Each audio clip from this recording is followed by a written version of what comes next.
Why to stay away from ideal? Now, a lot of people will say that what's wrong with this person? Yeah, why doesn't he not want to produce good work or great work?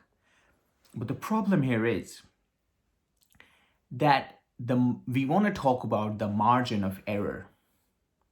When we talk about ideal, even the slightest bit of error can put you to fail. And that's the major problem why I want you to stay away from ideal. You will listen to people telling you stay away from ideal, and half of the time you think, what's wrong with this? If I can produce a great work, why is this person stopping me? I heard someone saying this like 4 years ago actually, and I was like, this guy is crazy. I want to produce great work. But later when I understood the psychology behind it, that's the time I understood that why is it so important to stay away. Now what happens that when we aim to the satisfactory criteria, the margin of error is big. So even tiny bit of errors we do, some major, some minor, we go to borderline. And from borderline worst, we go to unsatisfactory. Now, when we reverse this to going close to ideal, it doesn't go from ideal to satisfactory, then borderline, then unsatisfactory.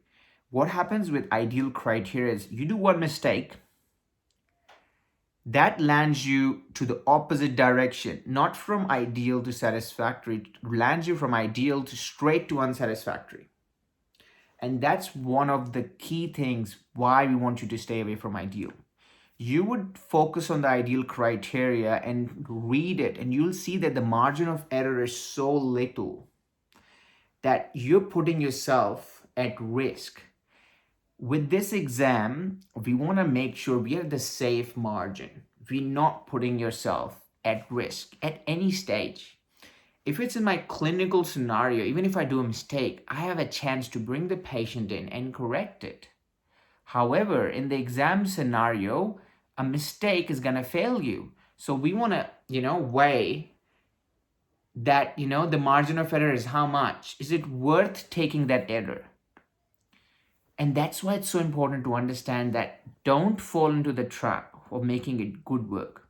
I want you to focus on the satisfactory and borderline, aiming for that. And then you'll be understanding that, what brings you to unsatisfactory, how much safe margin or margin of error you have from satisfactory to borderline, from borderline to unsatisfactory. This is our aim. We want to play like a little girl that is playing in the ring, staying in the center. We don't want to touch the side of the ring. We want to stay in the middle. And that's very crucial and important to do. So what I want you to do is, you can read the ideal criteria. It's good to read all the criteria, but stay completely away, as far away as you can.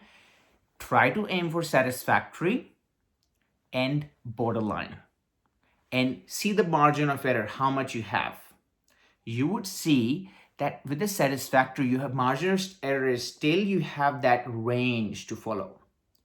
That you should be safe enough to stay in the middle, and just in case, because in the exam scenario, we are stressed, anxiety, and things go wrong. Even in the normal scenario when you practice at home, things go wrong, you land at an area where you are in borderline, but still manage to pass the exam. You don't fail. And that is why it's important to understand, stay away from ideal. So make sure satisfactory, borderline, unsatisfactory, read the 3 criteria, weigh the marginal error, how much error is required, how much room it's giving you. We'll focus on that. Okay? Staying away from ideal. Let's see in the next chapter.